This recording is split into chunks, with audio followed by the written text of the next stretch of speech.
welcome to my channel. Tonight I've got a very, very, very special guest. He's a true unsung R&B legend. He played a big part in my listening growing up as, you know, a teenager's youth. There's so much I can say about this guy. We are a bit slightly late with the live stream, so I do apologize with that. Yes, but I've got Mr. Alexandr, formerly known as Mikki Bleu. Yes. For the 80s, you might know him as Johnny Babies. He's had quite a few different aliases now. But yes. Alexandr, great to have you tonight, sir. How you doing? Man, I'm feeling great, man. Once we finally got through the technical difficulties. By the way, the late part is not on Stevie. It's on me. It's on me. Let me fall on the sword right now with that. So, yeah. I mean, what's really threw me is that we've been talking for about maybe more than a year on IG. Yeah, a couple of years. And I didn't realize. I think it was a couple of years ago. I played a track by, is it Court Luvin, or I can't remember her name. Court Luvin on a radio show. Court Luvin, Migo. I produced that. Yeah. Yeah, and you messaged me to say, hey, I produced this. Can I send you some of my music? Yeah. And obviously, we started talking from there. You sent me a few tracks. I kept playing them. But what I didn't realize until recently, you put a post up on your IG and you was walking in a record shop and you were signing a copy of your Mikki Bleu album. And I was just like, my mouth just dropped. I'm like, oh, because on halftime chat with Namdi and a few of the others, man. I've been sat there going, I wonder when, you know, Mikki Bleu, you'll come up in conversation. Okay. I said, we've got to find Mikki Bleu. We've got to talk to Mikki Bleu. Unbeknown to me, I've been talking to you for about a year and didn't read because you changed your name. I did. And so let me start from the beginning with the name thing, right? I'm not going to say what my government name is, but it's so common that, I mean, millions of men have this name. So it was like in the very beginning, I was really trying to find myself and with the name part. And I don't want to get ahead of your questions to me, but awesome. Just the whole, the name thing is like, it's like continuously reinventing yourself. And businesses do it all the time. And it's like, no one really catches it, but the name change, I wanted to slowly like bleed out that I was Mikki Bleu. Wow. I didn't want to just come right out and say that in the very beginning. I wanted to reinvent myself so that I could release new music. Because a lot of times the 90s artists, it's hard for them to release new music because only guys like you and Namdi and that network, they respect the older stuff, but they also respect what you're doing now. But a lot of radio stations won't play your music if you're a 90s artist. So wow. I had a good conversation with a publicist and talked about like what would be the best approach on a comeback. And she was like, you know, you were big enough where enough people know your name, but you weren't so big that you couldn't reinvent yourself. So you should reinvent yourself. That's where that came from, the name changes. It does make sense, but it's almost like the crowd that we grew up with you. It's like we're all saying, "Where are you?" And you're there. Where are you? We don't realize you're there. You're right under our nose, but we just don't. I mean, I must admit, when you sent me them tracks, I'm listening to your voice and I'm thinking, I recognize that voice, but I can't put a finger on it. Oh my goodness! Oh man! You know. The thing is that it was always the plan to expose that I was Mikki Bleu. That was always the plan. But I didn't want to come out with it right away, like right in the beginning. So I'm excited about the fact that there are people still out there that know who I am and remember the music. And so I'm up for whatever questions you got, man. However you want to do this. I don't want to lead the interview. I'm gonna let you ask me. Listen, Alexandr, I don't know if you realize, but you know, guys like you were everything to me in that New Jack Swing era. Wow. Everything. Wow. You know, and we will. I do want to get into that pretty deep, that period pretty deeply. But before Okay. we get into that, please tell me originally where you were from and Yeah. where you grew up as a child. Man, I was born in Fifth Ward, Texas. That's a subsidiary right there in Houston. I was born in Fifth Ward, but when I came out of the hospital, we moved to Trinity Gardens. Now, Fifth Ward is a very popular place. My family actually grew up there because I'm like a baby boy, right? Okay. So all my other brothers and sisters were raised in the Fifth Ward, which is where the ghetto boys come from. And we moved to Trinity Garden. I went to Cashmere High School, and so that's kind of where I cut my teeth on music. Was like really in high school because I wasn't able to play secular music in the house. My dad was a preacher, so he was like, he wasn't mean or nothing like that. He was just very strict about that. He wanted to get good values put in us as kids, and just watched the Jacksons thing, and I was like, boy, he looks a lot like my dad, like for real, like seriously, like um, teaching us good, fundamentals about life and the whole 9 yards. So yeah, Trinity Gardens, born in Fifth Ward, raised in Trinity Gardens, and then I moved out when I was grown. I moved to California. Wow. Yeah. I'm just thinking, like, for our generation going back, obviously we didn't have computers, we didn't have phones. Yes. So it was Yeah. either, when you're in school or college, you either get into sport or you get into music. It was filling that time, you sport or music. So, Mm-hmm. I mean, as a child, how was you as a child growing up before you even thought about music? So that's the crazy thing. Music, like, I don't know, it's like a part of my DNA, like from a child. Like, always been singing, and like my brothers, we had a gospel group, a cappella gospel group, because in our church we didn't use instruments. So we had to learn harmonies and to be on pitch and all this kind of stuff. So I was doing that like at 3, 4, 5 years old. What? That Yeah, young? that young. And then crazy story is that when I was about 7 or 8, a an executive from Tamala Records wanted uh, the boys. It was 4 boys. It's actually 5 brothers, but only 4 of us sang. So um,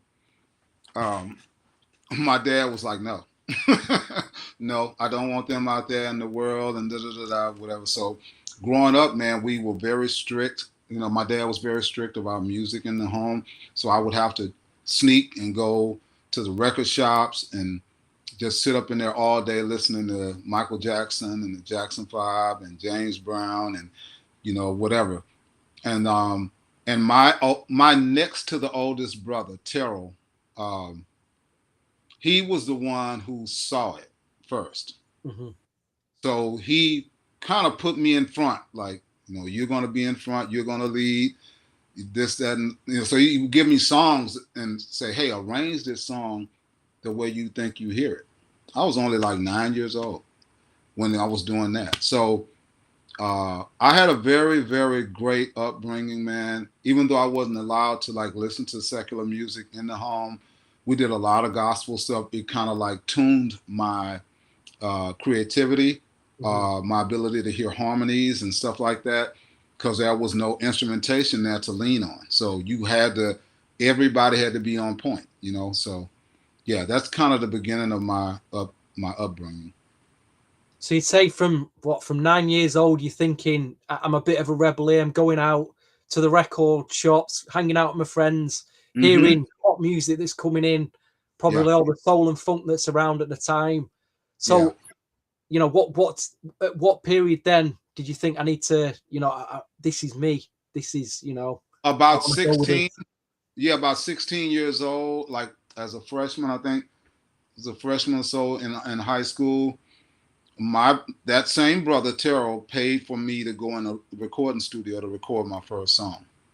So Wow. he's like always championed me. He's always been like the person. Like all my brothers support me and my whole family. Like I have a huge family, and they all supported me. But my brother, he was like instrumental in like pushing that forward. You know what I mean? Mhm. So so yeah, I was a bit of a rebel in that. And then when I was in high school, I used to cut class and go to the music room to try to learn how to play piano. Well, what I didn't know was that my mom was a classical pianist and she played like with Count Basie and people like that kind of stuff, classically trained and all that. And I was the one that got the gift out of all the children to play piano because I never had a lesson in my life. So I sat down and started playing, and it came so easy to me. So, you know, that's a part. That's kind of where I started to say, you know what? Because I was an athlete as well. So I was like, I gotta choose what I'm gonna do, and music was kind of overwhelming. So I just went that path. And your parents, how did they? Did you have to? Was you still hiding this talent from your parents at this point, or did they I realize? thought I was. I thought I was, but I really wasn't because my mom knew everything. Because you know how it was back in the days, like all the parents know all the parents. Mhm. All the parents know all the kids. And the parents have access to all the kids. So if I'm doing something I'm not supposed to do, you know, Miss Johnson down the street is like, hey, Miss Connie, your son is out here doing this and that. Like, it's like, for real. We had neighborhood police and they would call my mom and say, you know, your son was on the talent show. And my daughter was like, oh, he sings so well and da da da. I thought I was getting away with that stuff, but she told me later on. She sat me down on the back porch and she said, I only have one request. She said, I know you're gonna do the music thing. Mhm.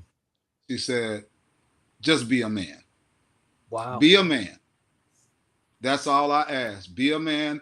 It was like she was saying to me, she went further and saying, like, you know, when women look at you, make sure that they don't have to guess.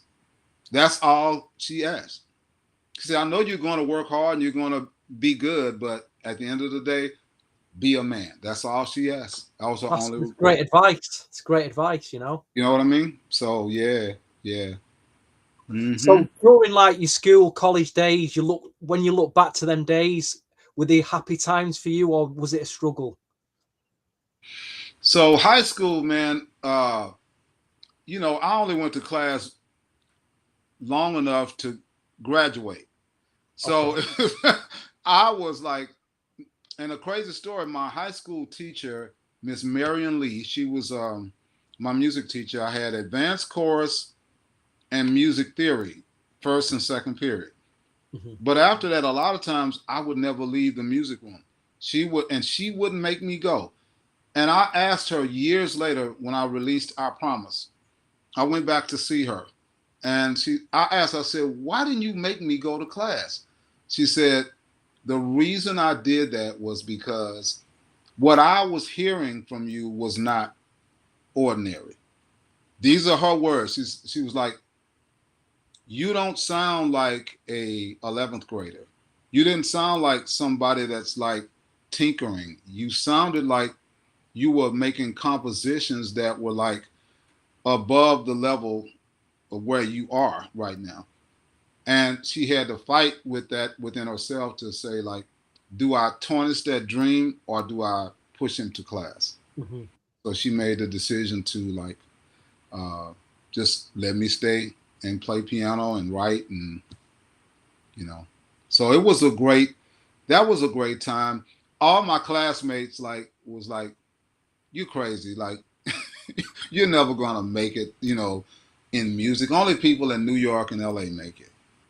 And I was like, okay, that's what y'all think. And if that's what you believe, then that's fine. I don't believe that. Um, so I did everything necessary, like right out of high school. I had a band at the time, and I'm just going to run through this really quick. But so my vision was to make records. Mhm.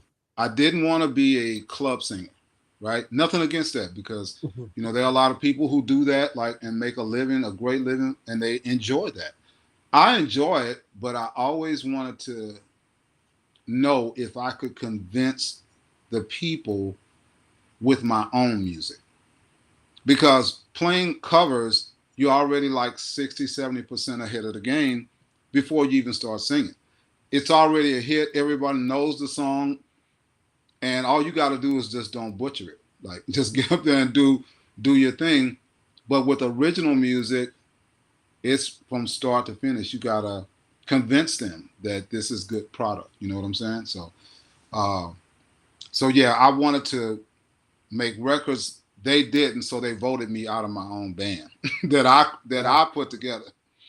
And then when they voted me out of my own band, I went to a small recording studio called Itty Bitty Recording Studio. When I tell you it was itty bitty, it was itty bitty, and it was like four tracks, four tracks, and a couple speakers in a closet for a recording booth.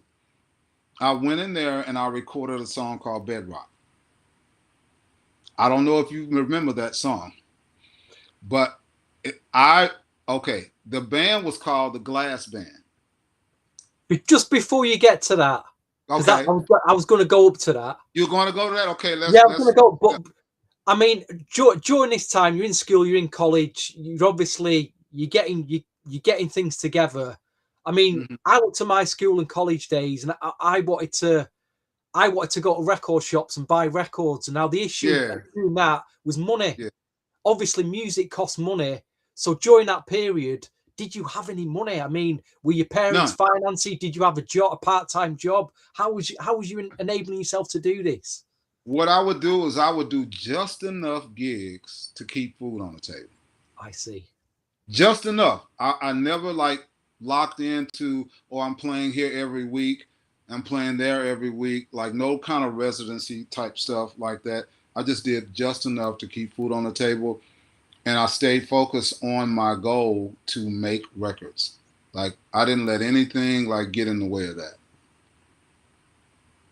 So okay, you get this band together. Now, the group you're talking about, I didn't hear that record until there was a UK reissuing label that put it out in the UK. They were called Funky Wow. Crown Grooves, and they Mm-hmm. reissued the Glass album in the Mm-hmm. 2000s. And I Yes. remember buying a copy, and I didn't realize it was you. It said Glass Yes. featuring John Yes. Williams. Yeah. Well, when I listened to it, it was a great bit of boogie and soul. So anyway, Mm-hmm. tell me about Glass. I'd assume you're John Williams. So what happened with that was I put that band together when I was in high school.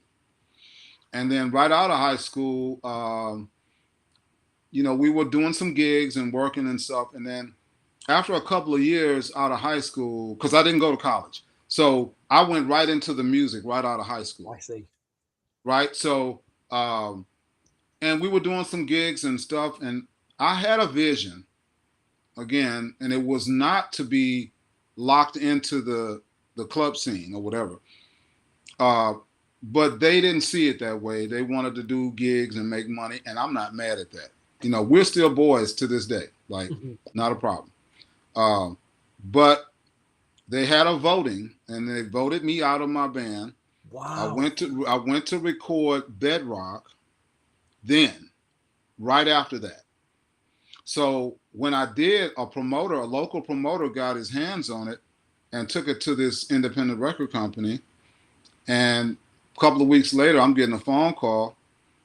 Hey, this label loves the record. Like, what are you doing with this? Like, what do you want to do? They want to meet with you. So I went to the record company. It's called HCRC, Houston Recording, something like that. Record company, Houston Recording Record Company. And uh, when I had the meeting with him, I started to tell them about the band. I was like, hey, I was in a band before, but now I'm solo right now. And then, they offered me a deal, And in my head, I was like, man, I know all these guys' mothers. I know, I know everybody. We went to school together except for one of the members. Uh, and I just couldn't bring myself to leave them. So what I did was I said, hey, I have a band. I said, but I know you guys probably, and they kind of cut me off. It was like, well, we heard the story. We do not want to sign the whole band. We want to sign you, but if you want to sign them, then you can. So they created an agreement to where I had control of the name and the members, but it was featuring me so that if any band members left, it wouldn't be a big deal, right? And so went to Memphis and recorded the real version of Bedrock, because I did a demo in the small studio of it. Went there, recorded it, recorded the album, and when we got back, I went to the local big radio station, Magic 102, and I said, hey, this is a big risk, but if you play this song and it don't get a lot of phone calls, you won't ever have to worry about me again. I won't come in. I won't bother you again. And he said, his name was Jim Snowden, who's called the Snowman. And he said, boy, you pretty confident. So I was like, this is my only shot. So he played the record and the phones lit up and went crazy. Bedrock became like the #1 song in Houston and in the South and the Southwest. I didn't know it leaked up to other markets till later on in my career. But that's kind of how all that happened. And then from there, of course, I still had the band with me. And then, I tried to keep it together, but we just weren't on the same page. I had a different vision for things or whatever. And then no hard feelings toward them at all. I went ahead and just went solo at that point. I mean, I'm listening to the sound of that album now. It was about 82, 83 you did that album? Yeah. I mean, in a way, it was a bit, in terms of sound, it was a bit ahead of its time. In terms of the sound of boogie. You had all them synth sounds going on, bit of vocoder. Yeah. The UK, that around that time, they were getting to grips with synth pop and new wave. Yeah. So that they were kind of using the same instrument, but in a different way. But right. There's one track on the album called "What's Your Name." It's got like kind of a Minneapolis kind of funk boogie vibe to it. That sounds great now. Absolutely great. I was a big fan of Prince. Prince and Michael and Earth, Wind and Fire. Like Prince, Michael, Earth, Wind and Fire, and Stevie Wonder. Like those are my go-tos. Like that's kind of where I learned a lot of stuff. Do you know there's a label in Chicago, it's called Star Creature, and they put out like newly made boogie records that sound like the album. Okay. So if you was to ever make a record like that again, instead of touting it on Spotify and streaming sites, okay, Alexandr, contact that label, send them the master and let it. They press up. There's still to this day there's still this underground boogie scene, and people pay a lot of money for boogie records. Okay. But anyway, you've kind of really. So what happened with that band then? Did you go and play out a lot around that, promoting that album? What happened around that time? Yeah, they kind of got upset with me when the single blew up. So I was a student of the game. I really studied like when I was like 15, 14. I studied the artists and how they moved and what separated them like from other artists. And so when the song started getting a lot of airplay, my guys were excited. They wanted to go out to the club, because, hey, we're the new stars in a city where we didn't really have a real history of a lot of artists making it, out of Houston. So I told them, I said, listen, we don't have any money, but we're going to always look like we do. I said, so we are not going to go to the clubs right now. Like, don't go out. Stay home. and let them crave for us instead of us like jumping out there. Oh, hey, yeah, we got the big record and da da da da. I was like, stay in the house, do your normal stuff, go to work, go to the gym, do whatever you do. Let's practice, let's rehearse, but we're not going out to the club. Then when the record really started peaking, that's when I said, okay, now it's time. So we got a limousine, dressed up really nice, went out to this nightclub, and they gave us like this huge standing ovation. And it was a different level of treatment. It was like bottle service. It was like our own little section, the whole 9 yards. It was like that. And then they understood like what I was doing, because mystery is money. Mm-hmm. The more I know about you, the less I'm excited about you. If I see you every day, if you're in the club every weekend, oh, that's just Alexandr. You know, it's like that. So, and I understood that. So that was my approach with the band. Mm-hmm.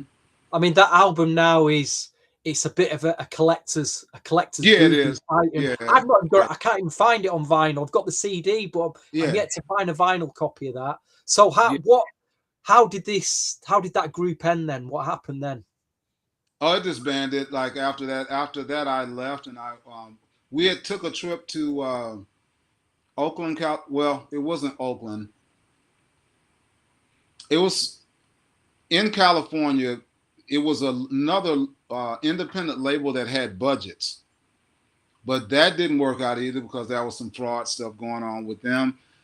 Ended up going to Oakland, and went to Oakland, and I was working with a guy named Paul Mack in Oakland, California, and we started like rehearsing or whatever. And then at the end of the day, man, it was like I understood that those guys, they didn't have the same mindset that I had, and that's nothing against them at all, period. But it was by any means necessary with me. But I don't think it was the same for them. So they ended up going back home, you know. And then after they went back home, it was about maybe 6 months later, I had done a demo, and I also worked on a song for Confunction. Wow. I wrote and produced a song called Turn the Music Up. I forget the album it was actually on, but a guy named Scott Folks came down to listen to my demos. Do you know a name, Randy Jackson, bass player? Of course. So Randy Jackson was at, I think it's called Fantasy Records or Fantasy Studios. Yeah. I think it was in Berkeley, California, if I'm not mistaken. But that's when I first met him. He played bass on a couple of my songs. Scott Folks came from New York. At the time he was at Elektra Warner Brothers. He came and listened to a few of the songs. He got up after about 2 songs and walked out of the studio and left the studio. Wow. And I was like, oh man, this guy hates my music. I was like, oh my God. He called back the next day and said, I have a deal on my table for that guy. All right, we're going to get him to New York in about 2 weeks. And let's get this done. So that's how my first major deal happened. I know where you're going with this. Yes. But what I will say is just retracting back to this Glass project. Yeah, absolutely. What I've learned about you as an artist and how you've managed to stay relevant throughout the decades, because a lot of soul artists in the 80s never could get to grips with the 90s, with the way the production changed. I think the fact that you know, as well as doing soul music, you was doing this, you know, upfront dance boogie music. Mm-hmm. You know, it was cutting edge. It was a cutting edge sound at the time. Mm-hmm. And I think that's what I've learned is that because you've done them kind of different kind of sounds, you're able to move on with you know, as we come out the late 80s into New Jack Swing, a bit Yes. further on into the 90s with hip hop soul, and even today, I'm hearing all them trickly trap sounds on you. But I think being in that band for you was pivotal in being able to move with the times, I guess. Yes. But anyway, you signed to this Elektra, and you release. We get one record, and these soul connoisseurs in this country who I could debate with would argue that record you dropped is probably the best ever record. Your first ever soul is the best thing you ever dropped, and I'm talking about Special Thing. Yeah. I mean, the thing about that record, it says from the forthcoming Johnny album, which Yes, I've got one. I didn't even name my Stevie. I didn't even name myself then. Like, I had nothing to really do with that. Like, it was my management. They was like, "Well, your name is so common. Let's go with Johnny or whatever." And I was like, "Okay, whatever, man. I just want to do the music." And so I didn't even finish that album. Like, I got like halfway through the album, and then there was got halfway through the album, and then there was a Did that record properly come out though? Because there's 12-inch. It says promotional only, not for sale. Yes. I think the 7-inch single was an official release. It seemed official. Did that officially come out though? Because even that's hard to get. It's a very hard to get record. Yeah. Yes. That was a disagreement. I'm just going to say it like that. That was a disagreement with management and the way they were handling things in Elektra, Warner Brothers. So they dropped me. But what deal did you even sign a deal? What was the deal? I had a 7-year contract. And was that for so many albums? 7 albums. What? You a 7-album deal with Elektra? Yeah. And it never got past one single.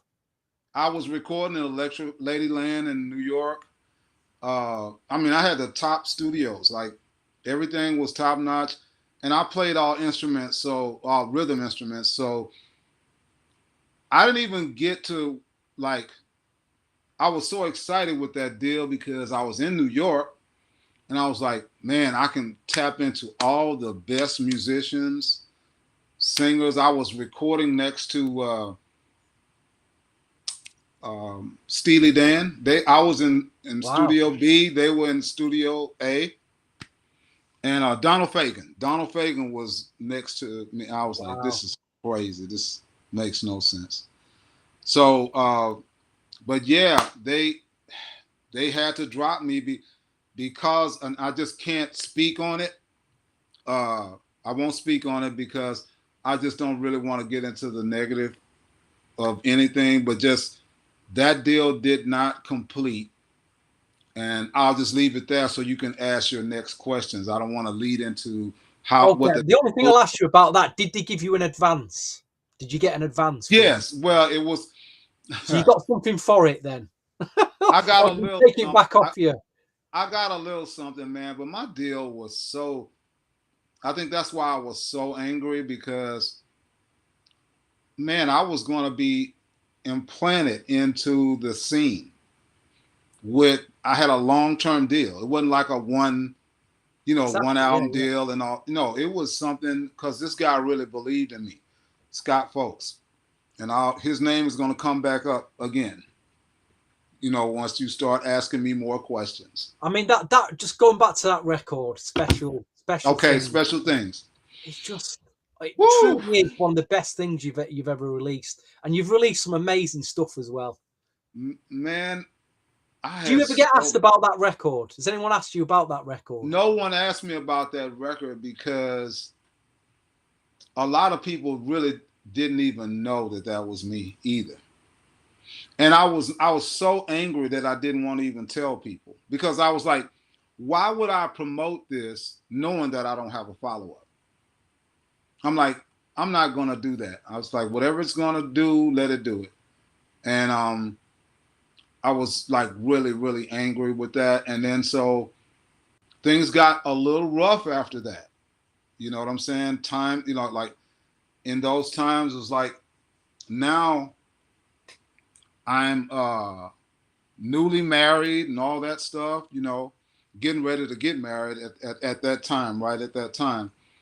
And so, yeah, that that was a rough time. But that song, Special Things, when I listen to it now, man, it's incredible to me. Like that, I didn't get a chance to finish the rest of that record. It was like I so mean, exciting. in my city alone, all the soul DJs from the 80s going into the 90s were on radio. They all used to play that record. It Wow, really was a bit of a collector's item. I could name some DJs now in my city who that played it, is but amazing. they know That's they are. But yeah, mm. so you released that record, Yep. you end up coming. I mean, most these artists now, and the stories are all over. They're all over the internet about they get signed to a major label, and then Mm-hmm. they just sat there, nothing happens. Yeah. You know, it's a well worn story. Amount of artists Yes, who it have is. deals and just nothing happens. They get Yeah. signed for whatever reason. So Yeah. you've had your first taste of being on a major label. This single comes out, and then you find yourself with out of this deal. Probably you're probably scratching your head. What happens next? Yeah. How are you feeling at that time? At that time, I really didn't go into like any kind of depression and nothing like that because artists deal with depression like in a big way. That's a Mm. big deal, right? So um, I just started thinking, I was like, okay, well, I did it once, I can do it again. So just let me prepare myself for the opportunity when it comes. Because I did think, I was like, well, I was in New York for a while. There are some people who know who I am in the industry. You never know, I might get a phone call. So I started working on new music for a couple years. So this was around mm, 86, 1986, somewhere in there. I started working on new music and writing.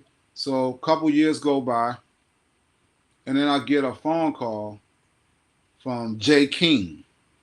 Ah, Hmm. And J King. so, Now there's a name. Now there's a name. so let me rewind just a little bit. When Bedrock was out, I went to Alaska to perform, right? And I didn't know Jay King then because he was a dancer at the time. He was like a pop lock dancer. And we met and exchanged information. He called me and said, "Hey, I remember you from Alaska. Are you still singing? I remember your voice." And da da da. I was like, "Yeah, man, I'm still singing." Now, mind you, when I get this call, my daughter is an infant now, right? So I have an infant daughter, and he was like, the lead vocalist quit. I don't really know the details of that. Like, some other people may know the true details of that, but it was Samuel. Okay. Oh, you're going with Club Novu here. Here we go. Here we go. So Samuel, I didn't know Samuel. I hadn't met him or anything. So Jay was saying that he quit or whatever. I didn't know the details, but he was like, "Man, I need a lead vocalist. We have the tour starting in like a couple of days." So they flew me down to New York. I had to sit on a tour bus and learn the show. And I think the show that was either that night, later that night, or the next night. And so that's when I started touring with Club Nouveau, playing guitar, lead vocals, and background vocals. Wow. Now, Lean on Me was number one in the country at the time. So uh, I just took Samuel's spot for a while on the tour. And then that was like the next step after uh, the Elektra Warner Brothers deal with That us. must have been some experience then, because that's like you're with a hit major label band in America there, then touring. So you Oh, must have met got. Anita Baker. That was her first There, year. Anita Baker. there you Howard go. Hewitt had just signed a solo deal there. We all had a party there at Elektra Warner.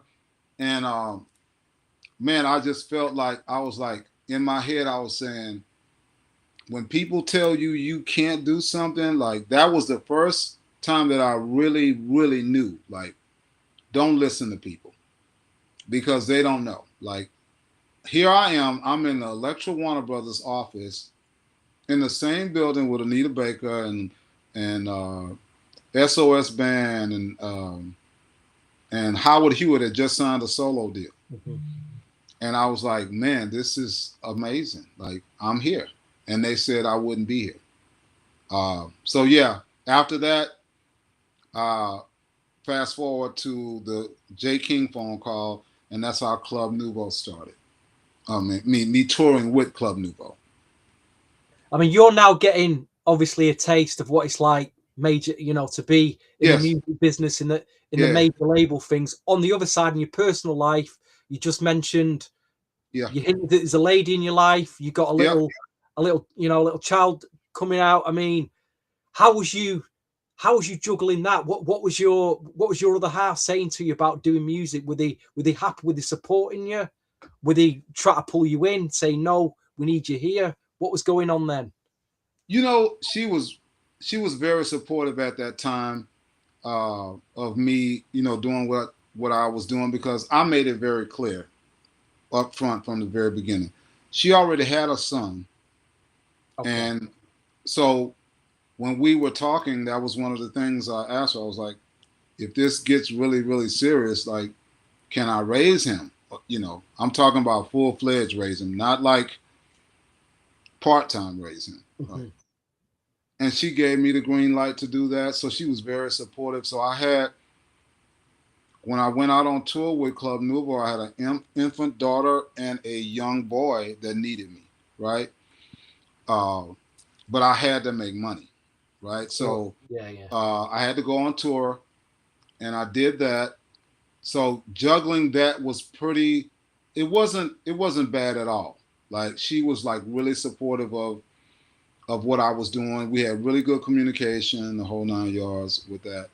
I flew her out to New Jersey, just to kind of see, like, go to New York and see kind of what I was doing, like, so she could kind of feel like what was happening. And so juggling that at that time wasn't that bad, because I was on a mission to, like, take care of my family. So wow. And you've just, I mean, Club Nouveau, after that tour, they went on to record it. I think it was Under a Nouveau Groove. Was you asked to do that album? Was you asked to? No, because the craziest thing happened. I was at Jay's house one evening. We were on a break from the tour. And he was on the phone with this same guy, Scott Folks, again. Now, I hadn't talked to Scott since Elektra days. And he kept saying, yeah, Scott, this, that, and the third. Scott, yeah. And I said, hey, man, that wouldn't be Scott Folks, would it?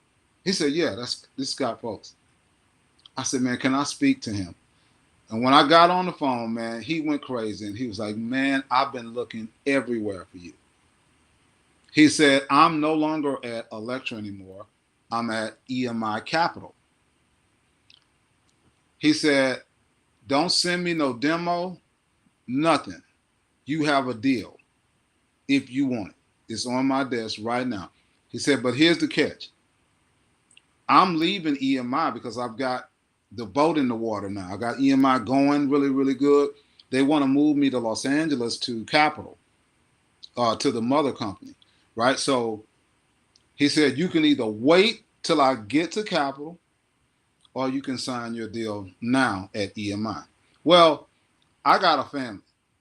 You know what I'm saying? Like, I wanted to wait, really. In my heart, I wanted to wait to do that deal, but I couldn't wait.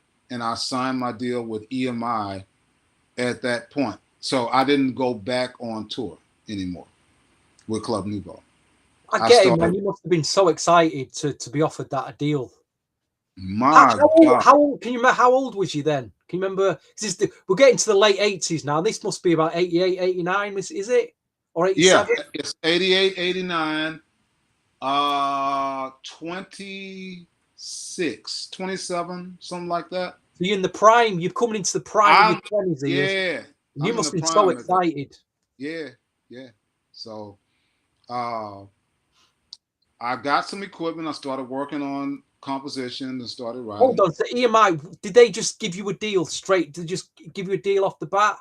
Off the bat, no demos, no What kind of deal was it? Was it another 7 album deal? Was it another no 5 albums. 5 albums. Full-fledged deal. my good friend Namdi and Halftime Chat always tries to get to the nitty-gritties of deals, was because a lot of the 90s artists have been screwed over so bad. Oh So my I'm going to gosh. ask you what this deal, I mean, you don't have to go into intricacies of the deal, but Okay. did you realize it was a good deal or a bad deal, or did you not care? Did you just think, I'm just going to sign it? Okay. There's a nugget here, and I want to be clear that this is not like a negative to Jay, but when Jay called me and said, "Hey, I remember you,"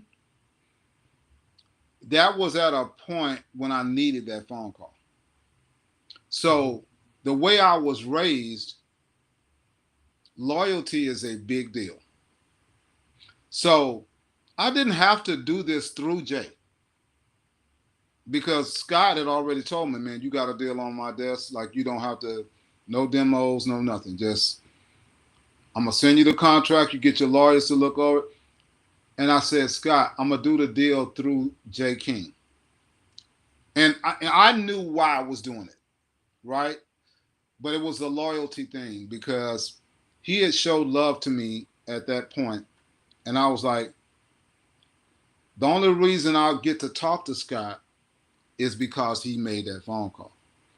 Because if I'm not with Club Nouveau, what are the chances that I'm going to talk to Scott again like that? So I looked at all of those things and I signed through Jay. The deal was a good deal. It was not a bad deal at all. It was a good deal. The problem was EMI. Well, let me back up just a little bit. If I had to do all over again, I never would have went through Jay. But that's nothing against Jay. What I would have did, because I didn't have the knowledge at the time, I was in a powerful position because the A&R person that wanted to sign me, he, like, not just from an artist perspective, he wanted me to do a lot of producing for other artists. So I actually could have went direct on a deal and did a production company deal, right? Where I could sign other artists, produce other artists, whatever. But instead of that, I went through King J Records and did my production deal. And that wasn't a problem. The problem came after Something Real came out and all those songs came out. I know we're going to get to that. But when all that stuff came out, I got a phone call from Jerry Griffith, who was head of A&R. He's the same man who discovered Whitney Houston. And he called me. He said, hey, man, I got bad news. He said, all the R&B artists on EMI are going to be dropped. Not because you guys have done anything wrong or you're not selling records. You're selling records. And you're doing well. At the time, I'd already had, when I got that phone call, I'd already had 2 top 40s already. So he said, man, they're going to drop everybody because there was some conspiracy, I'll just put it like that had to do with radio and an individual. It was an individual that was caught doing something for EMI that was not legal. Okay, I'll just put it like that. So they told them they had to drop the black division. So they dropped the whole black division. I was slated to go on tour with Natalie Cole. Oh, God. It was already set. They called me like a couple of weeks before that, like, hey, when you get off the promotional tour, because I have my own tour bus, the whole 9 yards. And crazy part about that, a couple of the guys that were in the band, Glass, I brought them on that promotional tour. They were playing my drummer and one of the guitar players. So yeah, that was a crazy time. It's interesting you're telling me this now, because The other story we heard on Halftime Chat through a group called Z Luke, there was a guy called Mike Z who was label mates. He was, you know, and he brought your name up because they obviously you all got messed up in this because they got dropped as well. They were let go. They were, you know, they had their debut album out. It was blowing up everywhere, and suddenly they're left without a deal. So it's interesting to get your side of it, Rian, how you've come into EMI. So you come into it through the guy that exposed or that put that used to be working with Jay-Z. It was a rapper on EMI. He got dropped too. Like Pieces of a Dream, Natalie Cole, myself, and probably countless other acts that had not even put their record out yet. Can you imagine your album sitting there ready to go, and then you get a phone call that everybody's getting dropped? A blessing for me was that at least my album got out. At least I got out a couple of videos and some singles out there, you know. So it wasn't all a loss, you know what I mean? Well, let's talk about the good side, the positive side of this album. This album, to me personally, and I'm speaking on behalf of a lot of New Jack Swing fans, a lot of soul fans from this period. Mikki, we cherish this album, mate. This means to me as much as my Bobby Brown albums, my Ralph Tresvant, my Guy, my Teddy Riley's. All honestly, and I'm speaking on behalf. This is how much this album meant to us. Seriously, you don't know, mate. Seriously. Let me tell you cherish this stuff. A crazy story about, you mentioned Bobby Brown, right? So after I was dropped from EMI, and again, people need to understand that every time you get dropped from a label, it's not because you're not doing numbers or you're not doing great. There's always underlining issues. And with me being dropped from EMI, I didn't feel so bad because everybody got dropped.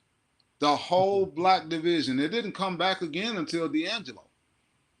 It was down for like 2 years, and then D'Angelo brought EMI back. So it was like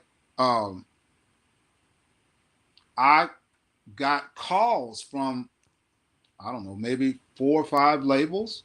Because you have to understand, when they dropped me, I'd already, so Something Real, I think, had went #1 over in the UK, or it was high on the charts in the UK, and it was like number 27 Billboard in America.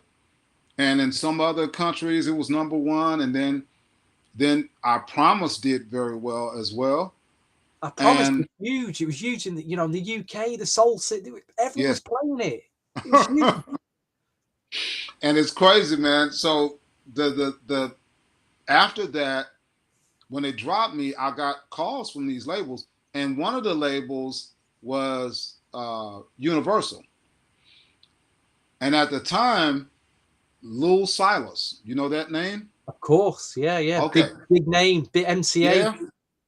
But you know what I got? I'm getting a little, not really ahead of myself. I want to back up just a little bit to the recording of I Promise. Well, let's break this down, because 1989, Alexander, we're experiencing a new sound in R&B. It's, we're experiencing the new Jack Swing wave. Yes. Like I said, going back to your Glass, you'd experimented with different kind of production sound, the latest production sounds. Gets to 89. Yeah. Obviously, you know how to write an R&B record. I mean, the guy, that guy you're talking about, he spoke on the phone. He knew, this is why he said there's a deal, because he knew he's a songwriter. Yeah. So, but New Jack Swing comes in. There's a big change in R&B. Some soul artists from the 80s couldn't even cope with this sound. They tried it, but they didn't get out of the 80s. They still got the Jerry curls and the big pads on and everything. But you come along and you nail it. You nail. So what had you heard to go, you know what, some of this album needs to take this direct? Was there an A&R, EMI said, you need to do New Jack Swing, Alexandr, Mikki, whatever. You need to do that sound. Or was it just in the back of your mind just to make that? When I first started working on the record, I don't know that I thought about New Jack Swing like that. Mm-hmm. I loved it. Mm-hmm. But I was like, I just want to make great songs. Yeah. Yeah. So what I tried to do was not pigeonhole my thought process. And I said, whatever comes out is what comes out. So I would like take rides with my rest in peace, Kevin Irving. Kevin Irving was one of the lead vocalists in Club Nouveau. And Kevin and I used to ride and listen to all kind of music. Mm-hmm. And it's like we get out in nature, whatever, go play basketball, just listen to people talk. Like I was soaking in everything. Like, and I would go back to the house because I was living in this. Jay had a big mansion, right? And I lived there in Sacramento, California. But who else lived in that house was Shantae Moore. Wow. No one knew her yet. Wow. She had a deal on Warner Brothers, but her music hadn't come out yet. She was still working, writing and putting her stuff together. But I heard her sing, and I was like, "Oh my God! It's like this is not normal. This girl is." So that tells you that Jay had an eye for talent. He had an eye and an ear for for talent. He could hear if something was really good. And I asked her to be on my album. Now she's singing background on 4 songs on that I Promise album. Is she credited? Yes, she is credited. I should have even looked at these credits. That's crazy. I mean, off the bat, I Promise, followed by track number 2, Lock and Key. Lock and Key. That's her singing background on Lock and Key. And then you got Something Real, and then Every Little Thing, and then you got the other single, Knocks Me Off My Feet, which again is like a mid-tempo. It's got a New Jack Swing beat feel to it. Yeah. So she was the only other vocalist on that album, like, because I was so picky, like, and it was people that were like very, very talented around, but she stood out, man, big time. I'm trying to read it. I'm just checking these credits here. Yeah, just check them out. Yes, she's on there. That is a revelation, that. Yeah. And you know who else? Well, he didn't live in the house, but he was in Sacramento, and he came to the house every day, and he was working with Jay, and that was Brian Morgan. Wow. Alexander Morgan. Brian Alexander Morgan, who I think is probably one of the most underrated writers and producers. Awesome. And I don't think people really know like his real ability to sing. Like, he's wicked. Like, and he and I hung out a little bit when I was in Sacramento as well. So Shantae and Brian Alexander Morgan were right there in that camp with me at the very same time. So working on that album, when I turned it in, Stevie, I didn't know how big this was at the time, but I found out later. When I turned the album in, they flew me to New York and they said, hey, we've all agreed that Something Real should be the first single. And we've also agreed that you don't have to go back in and record another song. They said this is like the first time that an artist has turned in an album and we didn't make them go record, like, we don't have a single. We don't have a single. We need a single. We need a single. Like, and I was like, I was just grateful. I have gratitude for that. I have no arrogance for that. Like, it's not an arrogant thing at all, but this is what someone else thought of my music. This is not me saying I'm so great. It's like they said that to me. It was like, this album is amazing. It's like, no more records. Let's go. Something Real is coming out. They gave me the dates, and we went from there. How do you? I mean, during the how do you write these songs? What is your process for it? Where are you getting your inspiration from? Because when I listen to today's R&B artists, the male artists, the real, I think they're struggling with romance and letting their emotions out and how they feel about Yeah, somebody. yeah, yeah. Back then, that wasn't a struggle for soul and R&B artists back then. You're coming Right. from that era of being able to express that. Yeah, from So the heart, man. Yeah. exactly, they're struggling now. When you hear that, you know, when I'm hearing like new R&B music now, it's got a very depressing downbeat vibe to it. Yeah, Very and dark it's very vibe. robotic. It's very robotic, and it's sad for the artists because a lot of them are actually super talented. Like, Exactly. Yeah. I'd like to see some of them like get back to like real instrumentation. Not, you don't have to do every record like that, but experiment with just guitar, bass, and keyboards and drums. You know, experiment with that versus, you know, the robotic sounds that we have. Nothing against what they do. It is the changing of the times. But on my writing, when I was working on something real, I'll be honest with you, most of that stuff was about my wife. Mm-hmm. So, and it made it really easy for me to write those songs. They weren't hard at all until something real, uh, even nothing but the best, which is kind of my favorite. Uh, but uh, but yeah, it was not hard at all to write those songs. Just they kind of flowed like a river, man.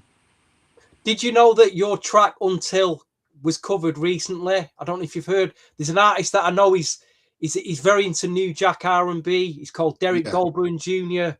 He he hit covered me that up song. on he hit me up on Instagram, and we did speak. You know, because he was thinking.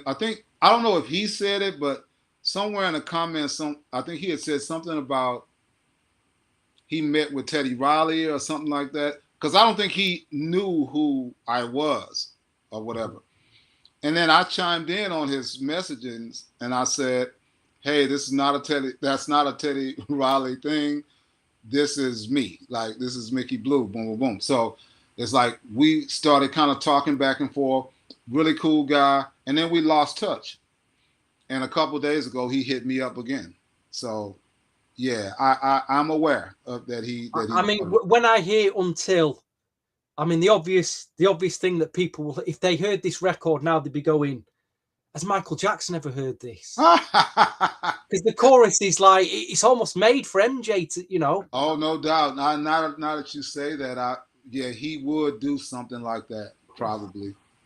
Yeah, that song right there was definitely about my wife, um, and I think what reflected in my music at that time was my gratitude for where I was at.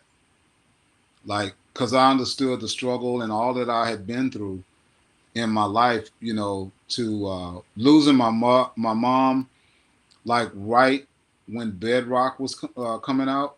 I lost my mom right there, and it was like all that um, classmates telling me you're not gonna make it, and having the issues with my band and all that. Like everything I went through, like I just felt a sense of gratitude, you know, in that moment when I was working on that record. Yeah. Listen, we are live this evening. What I say, good evening. We've got some viewers. Benson's, Frankie, Land of the Good Groove. Mick, if you got any questions for the Alexandr, we'll get them asked. You know, Yeah. With it. Did you get an opportunity to? Did EMI send you out on a promotion thing in like record stores, album signings, anything like? Did that Yes. one at the time? So I did something different when they told me I was going to do a video for something real, and I had a budget there. But what I went to them and asked, I said, instead of the video, can you send me on a promo tour?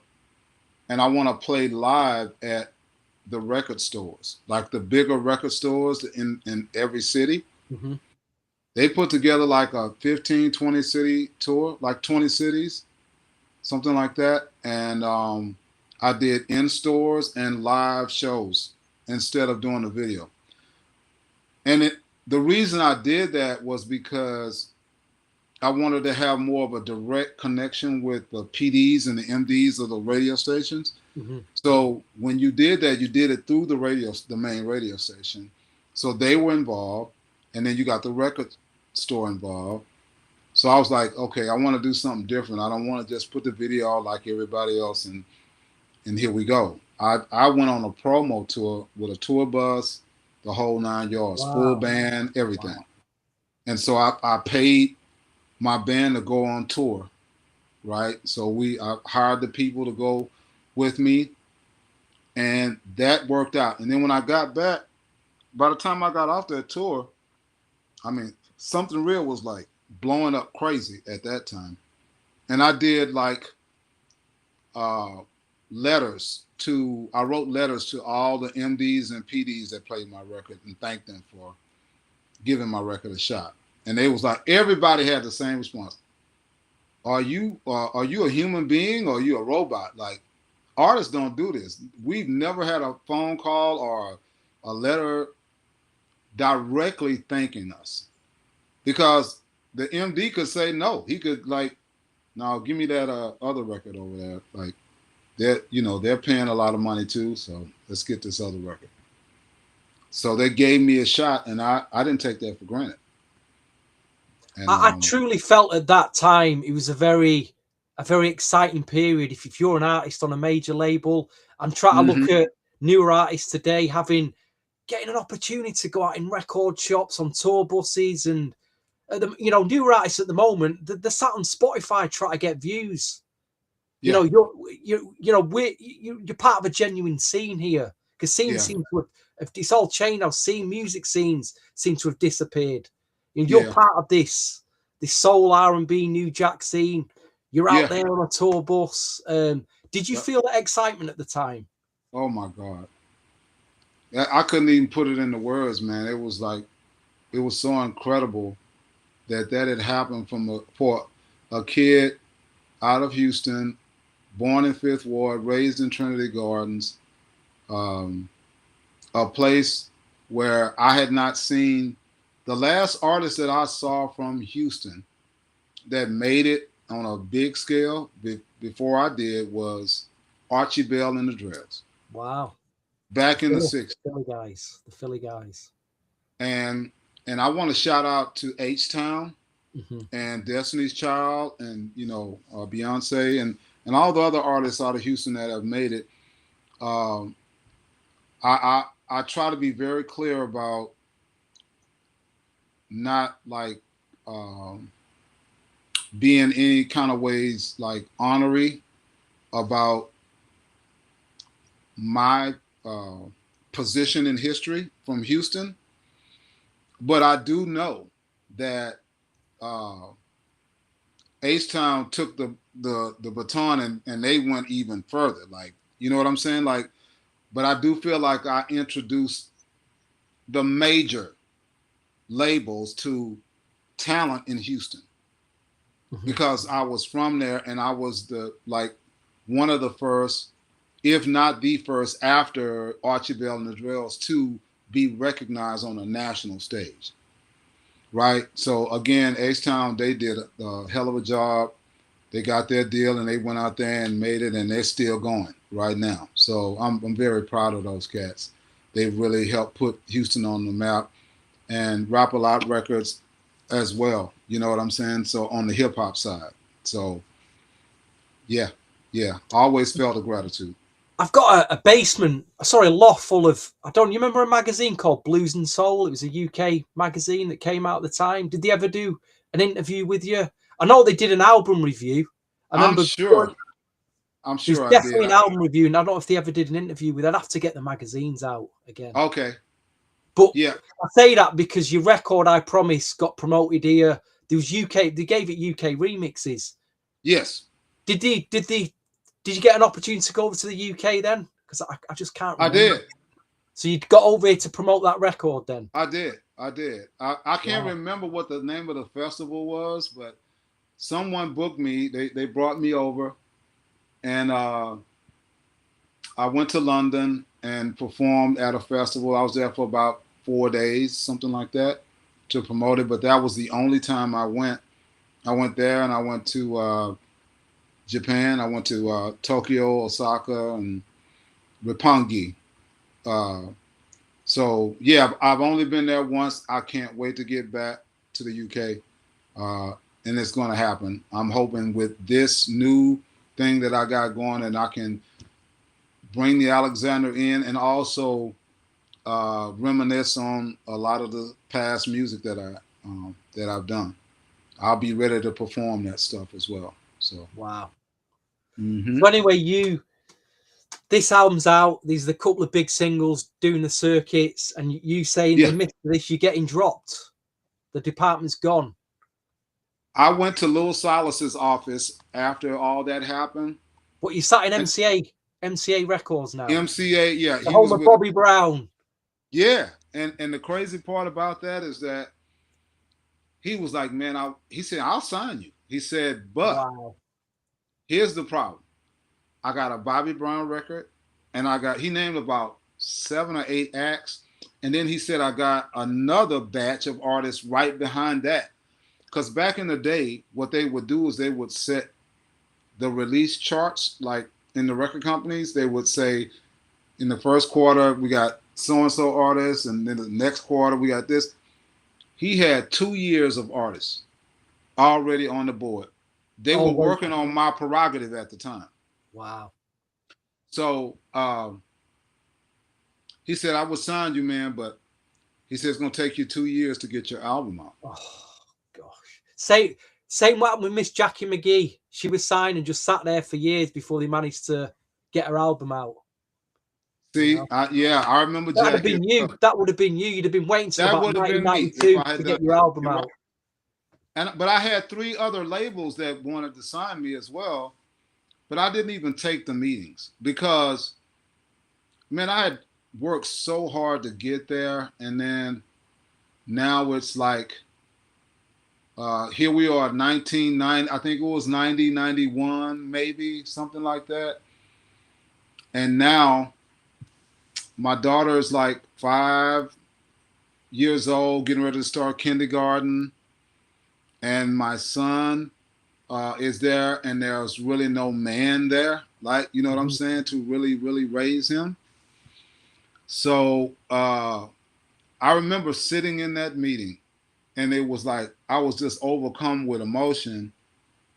And I was like, before I could even say, Lil, I'm a pass on this. He said to me, he said, to show you how serious I am about you, he said, there's a song that you have called Hold That Plane. Ooh, and yes. And he said, I'm gonna give you 10 racks to produce that song. He said, I want you to go in. He cut me a check for $10,000. And I was like, okay, all right. So baby need a new pair of shoes. She getting ready to start school. My son need clothes. So I took the deal, right? Not the record deal, but I did the production. Went in there and produced it. They loved it. George Pettis was the artist. The late George Pettis. Rest in peace, man. Rest in peace. But yeah, after that, I was like, my daughter was, I think kindergarten was, school was starting the next day after my meeting. So I called my neighbor and I said, hey, can you video my daughter going to school and my son going to school? And he did. And I was like, man, what are you doing? Like, this is not going to work. You either have to move them to California or you have to go home, because you got a responsibility with those kids. They don't understand stardom or fame, or you just dad to them. Like, so that's when I made that decision. I didn't even go to the other meetings. I had 3 other deals that were sitting there. Probably could have got sweet deals. But I also got kind of tired of the whole one album and then something goes crazy in the record label, or they change the A&R man and Now this new A&R man don't want the roster, and he want to like clean the rock. Like I saw so many artists go through that, like, and it was painful. I was like, man, I need to go home. You know what though, Alex? What you're saying about the MCA deal, Mm-hmm. it sounds to me though you could have signed that deal, and Louis would have give you a few years just to go and be with your family. That's what it sounded like. He's saying He like your said album might not come out till 91, 92. Maybe you would have had that time, you know? he said to me though, you have to be here. He said that I will get you an apartment, you know, and you'll have access to the studio. So I could have started working on my album and took a couple of years to write it, right? Problem is, what's happening every day with my daughter and my son? I don't know. I can get reports from my wife, but what like what habits are my son picking up? Like the kids he's hanging around. Do I know their like it was so much, man. I was like, I'm not uprooting my family and bringing them here because I don't know how sure this is based on what has happened in my previous two deals. I could get them all the way down here, and then all of a sudden, Lowell gets a call from Columbia or something and says, hey, we want you to run this label. And if he leaves, there's nothing I can do. And they dropped me again. Now we all out here and got to go back. I was like, no, I'm going to just go ahead. I think, Alexander, you know, you're telling me here that you're making incredibly mature decisions as someone in the 20s. Because let's not forget, going back, you know, I can go back to my 20s. We're full of testosterone back then. You're on a major label. You're out there probably performing in front of a lot of women. Yeah. I'm sure you had temptation, not just women, other things, substances, all sorts of things. But you're making this really at your age, that age, to say, I need to be with my family and my kids. That's you know, that's really that's serious maturity. That seriously. Was that the dark side of the music industry, the temptation? Was it all on offer at the time? Was it hard to resist? Yes, and I failed. I'm not gonna act like I didn't fail. I failed. None of the saints, are we? We're not as you know what I'm saying? Yes, and the temptation was heavy. Like I can imagine. But the thing is that what I'm proud of mostly is the fact that I didn't take the deal. Because I knew in my own head, I was like, if you take this deal and you got a nice apartment and a nice car, they're gonna give you a nice car, nice apartment here in LA, and boom. It's like now you're this artist and a producer, because the other half of it was that I believe that I was going to be doing probably a lot of production. While I was working on my album, I probably would have been producing other acts on there. And these are things that people don't understand, man. Like, and when we get to the next phase of my life after I promise, then I'll divulge that information about depression and all that kind of stuff, the things that you go through as a man. But for me to walk away from that, I walked away from parties, being in the studio with other major artists, and I'm stunned. I'm stunned. You're at the epicenter. You're in the midst of New Jack Swing. You're sat in MCA Records. You're being offered album deals. You're being offered production deals at that time, and then your family's calling.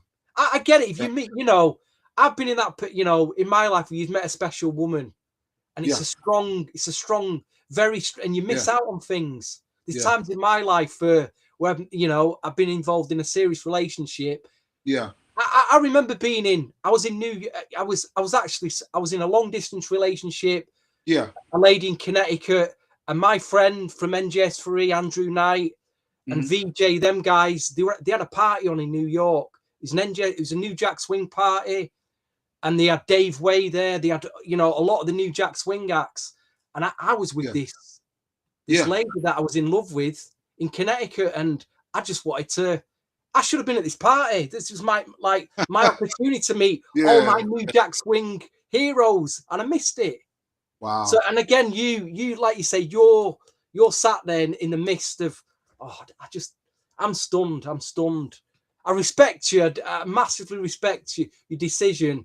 On the other hand, I'm thinking, gosh, what could have been? You know what I mean? What could have been? Well, fast forward a little bit to the next phase, because at the end of that, though, I was in LA. I don't know what I was doing there. I think I was mastering something, because I was still, at the time, I was still so before that meeting with Lil Silas, I got a phone call from a lady who was on the board of the NAACP Image Awards, right? Okay. And because I didn't recognize the number or anything. It was like, she was like, "Well, is this Mikki Bleu?" I said, "Yes, ma'am, it is." She said, "I just want to tell you that you've been nominated for Best New Artist, Wow. along with Chucky Booker, Wow. The Boys, David Peaston, um, the lead singer for the Manhattans. I forget his name." Listen, it doesn't surprise because you were right in the mix with all them artists at the time. And You it were was right in the mix. crazy. That album we've seen that album everywhere. Every time I went in a record shop, I'd always see that Mikki Bleu album with all the other big Yeah, albums that came out. You know? yeah. And she was like, "I know your album hasn't charted yet, but the board unanimously decided that you should be nominated for Best New Artist." She also told me, like, "You're probably not going to win, but out of all these albums that we reviewed, like, your album keeps coming back up to the top." So that was incredible. Like, that was an amazing time. I was like, man, okay. So I go to the awards rehearsal. So you have, the day before the rehearsal, you have to go to this building where all the artists are, all the actors and actresses that are nominated for awards. And so they had my seat, and I was sitting next to Rosie Perez. And so in my head, I'm like, is this really happening? Like, and I almost had to slap myself, because I was like, man, even if I told somebody this was happening, they probably wouldn't believe me. They would have to see this happening, and it's all kind of people in there. It's the Denzel Washingtons, it's all the artists.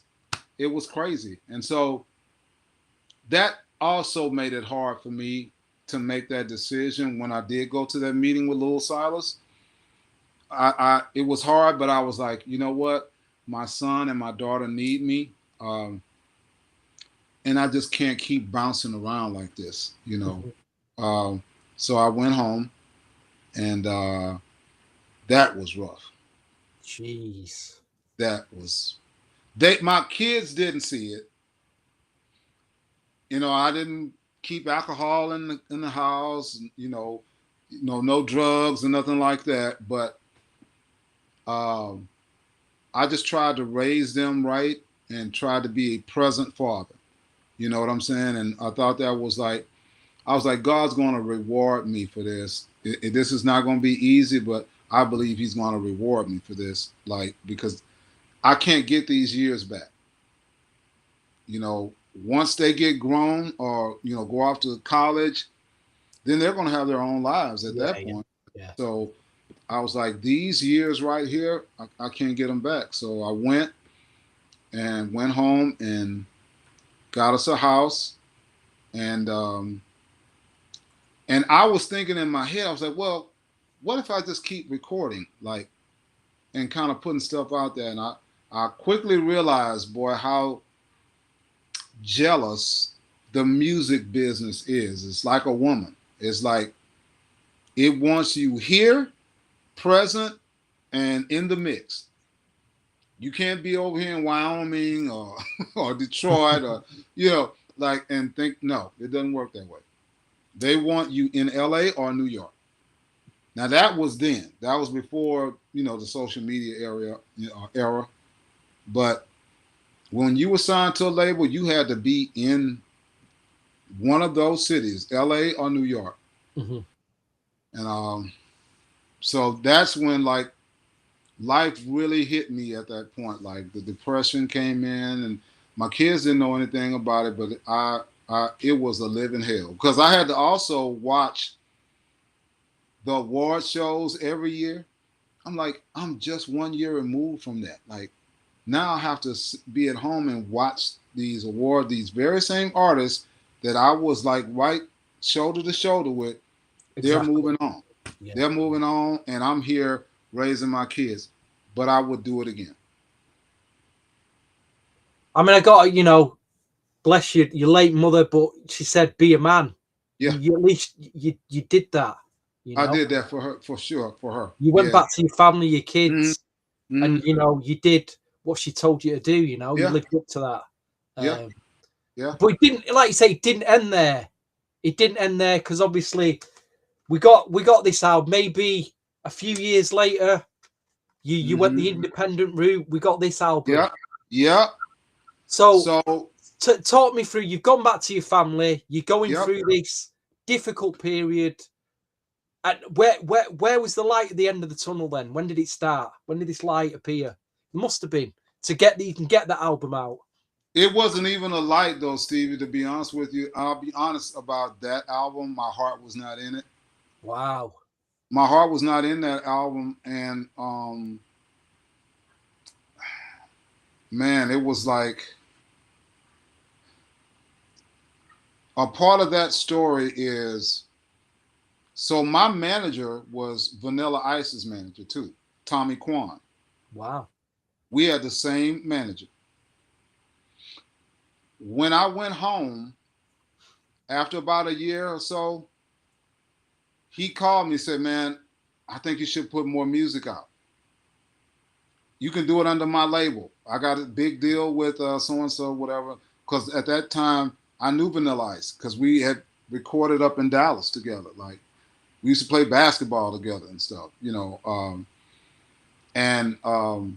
So I said, "Cool, yeah, I'll do that." But I quickly realized into this album that my heart wasn't in it because the depression had taken over. Like I wasn't even myself. And I did manage to squeeze, I think, one really, really, really a couple of good songs on that album. Oh, One stop. was There's more than that. There's more I than Owe that. You Love.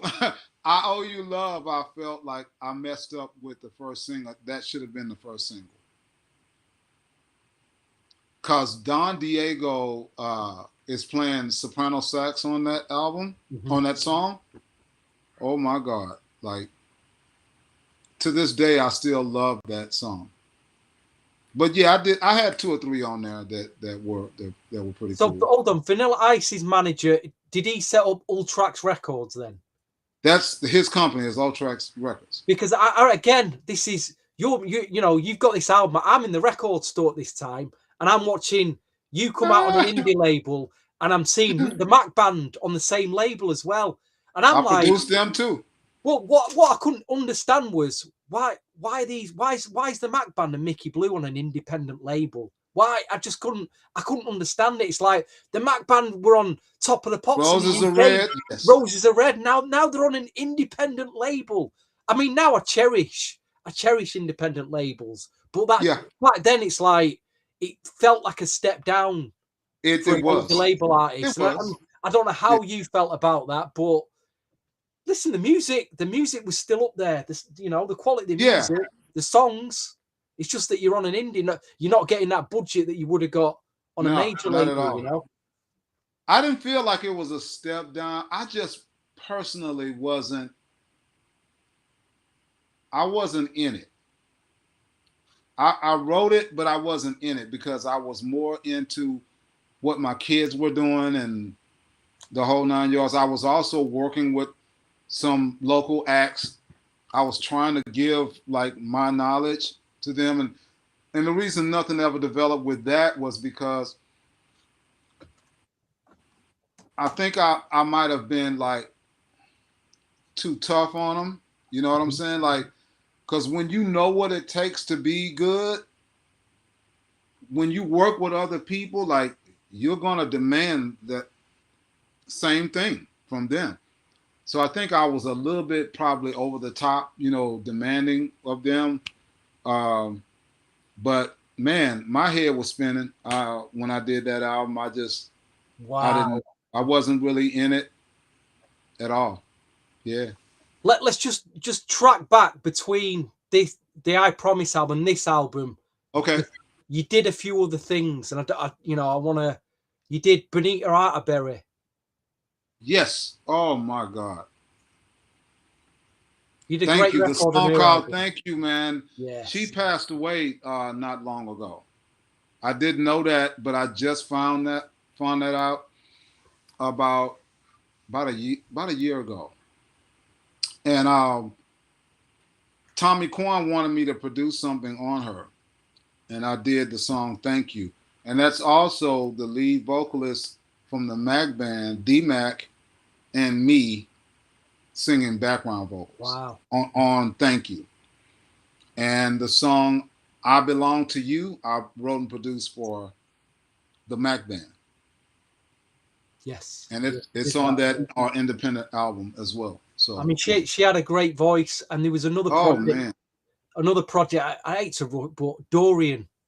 Dorian from is it from Yarborough and Peoples? You worked on his Doran album is as well. Doran is my brother. Ah, wow. I'm glad I've done my research here to get this out here. Doran is my brother. Wow, That's my big brother. Yes. that is amazing. That is amazing. Again, I remember all these records were coming in the record shop at the time. I'm trying to find money to buy them all, and you're making them all. Yeah, man. So It's you crazy. still, in a I got way, a crazy history. you're still busy. You're back home, but you're still busy doing bits. Before that, the Gimme Yeah. the Keys album, you're Yeah. still you're still bringing some money in, I guess. Yeah. I had to keep recording, man, because I would have went crazy if I didn't record. Even though like I wasn't 100% like in it, I still wanted to record. I missed something though back in the beginning of our conversation that I Okay. wanted to bring up. And it was back when I moved to Oakland. Once the band went back home and I was there, I started working with other people. Like I told you, I did a song for Confunction. Mm-hmm. Uh, but another person that I worked with before they became famous, okay, the person that I produced was already famous, and that's Lenny Williams Wow. from Tower of Power. So Wow. I produced Lenny Williams uh, up in San Francisco at what's the name of that? The Plant. I think it was called the Plant Recording Studio. That's like one of the most famous um, recording studios in the world. There was a girl there that he knew. Because I told him, I said, I need a girl to sing background vocals. And I really didn't know many people there in the Bay Area. I live right there in Lake Merritt, right? Which is now where the stadium is, the new stadium basketball, Golden State Warriors Stadium is. But there was a young lady named Rosie Gaines. Oh, stop it. Stop it. So when I tell people that it's like Rosie Gaines sung the lead vocal on Diamonds and Pearls. That's Rosie Gaines. I worked in the studio with her. She sung background on a song called I Could Love You Better that I produced for Lenny Williams. Working in the next studio over the way was Narda Michael Walden and Aretha Franklin and somebody else. So I've been in some spaces, man, that I just shake my head like, God, what was you doing? Like, for real. Like, and even when I was working on I Promise, I was, I think I was doing the mastering. No, I was working on the final mix for I Promise in Cherokee Studios, which was owned by Ringo Starr from the Beatles. So when I'm in there working, I was working on a couple of songs. Somebody like kind of cracked the door open a little bit. I was like, man, who was this? Like, this is a major studio. People don't do that for real. And so he did it again. And then he opened it a little bit more. And he said, man, do you mind if I come in? He was like, I really love what I'm hearing. You know, I said, sure, man, come on in. And he walked up to me and he said, man, I love your sound. He said, I'm Steve Lukather. Wow. From Toto. And I said, no, I said, this can't be happening. He said, yeah, man. He said, I love what you do, man. He said, I stood by the door for a little while and I had to come in and tell you that. Like, so he stayed in my session for like 10 minutes. He said, man, if you want, come to my session over in Studio 8. I go to the session. There's Steve Porcaro, Jeff Porcaro, David Paste, and Steve Lukather. And they're in there working on music. Now, my head's spinning so much that I can't even remember what songs they were working on. Oh no, that's the Mr. Rock, some yacht rock classic there. It's like, man, and the crazy part is I was a huge fan of Toto. Already, I was a huge fan of theirs before I ever met him. And then I walked back into the studio after I stayed in his session for a while. I went back to work, and then here comes. So the room I was in also had a connecting room where they kept all of the 2-inch reels. Mm-hmm. And so through that side door comes Steve Perry. He walks in and speaks to everybody and said, I hate to interrupt, I just want to grab my reel, my 2-inch reel. And wow. I'm seeing all these kind of guys, and then I went to get some coffee, and Lenny Kravitz and his mom are standing in the lobby talking. He's sipping on some tea, and they're talking, and he was working in that studio at the same time. So Cherokee Studios, man, like I saw some amazing people there, and I've run into and been in rooms with some amazing people in my career. Wow, what a story. Yeah. You know? Yeah. I mean, getting back to the Give Me the Keys album, you're telling me that your head kind of just weren't there. Let's go, you know, was it your wife? Was you married at this point? Yes. So how was your wife supportive of you, knowing that you're going through a pretty tough, dark period at that time? What was going on there? Here's the tough thing about it, and I don't blame her at all, not even in the least. But you know, man, and you'll probably get this from other artists. They'll probably tell you the same thing. The people around you, they don't ask those kind of questions like, how's your mental health? Like, it was like life just went on, right? They didn't know the depression that I was going through because I couldn't get back to, New York and get another deal. The years were starting to go by, and she was supportive, I guess, as much as she could be. She was also trying to find herself at the time. You know what I mean? So it's like, I was going through a heavy depression that no one knew I was going through because really no one really ever asked the question. We didn't talk about it back then. If you were suffering, we didn't talk. I have been in my school and college day. I experienced like a feeling that I didn't know what it was, but it's just it was a down feeling. Mm-hmm. It'd be a down. It'd last 3 or 4 days, and then I'd snap out of it. Yeah, and I've learned to deal with it as the years goes on.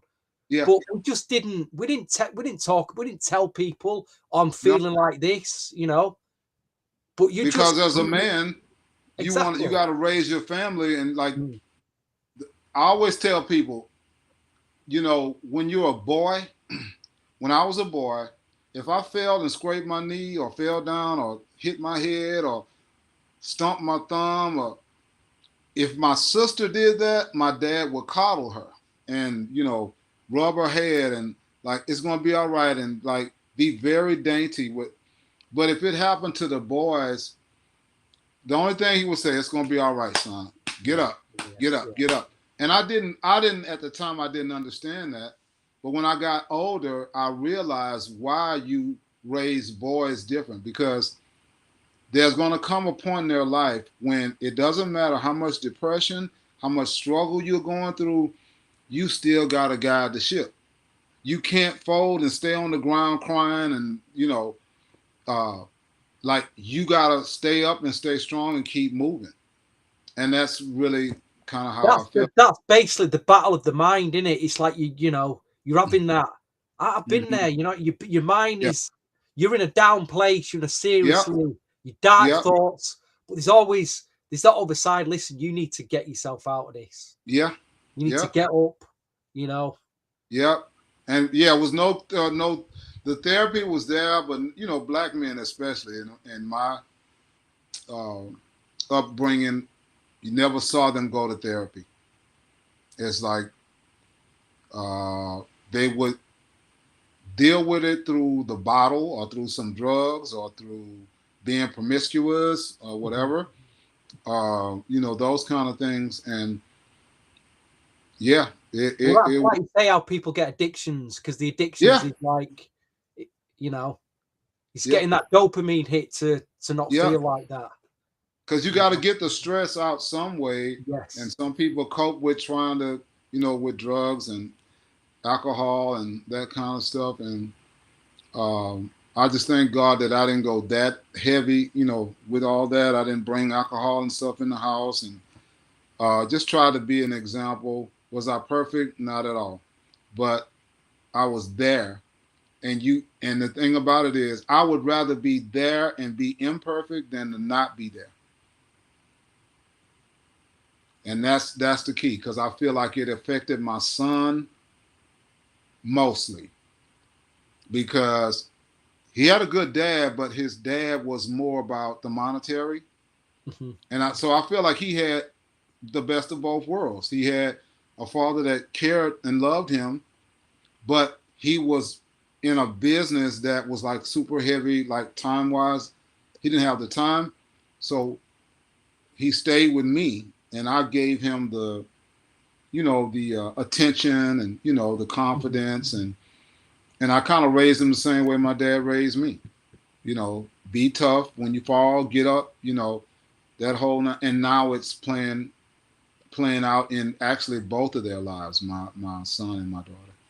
So really it was, despite everything you was going through at that time, you were there. It's a critical time. You were there at the critical time, really.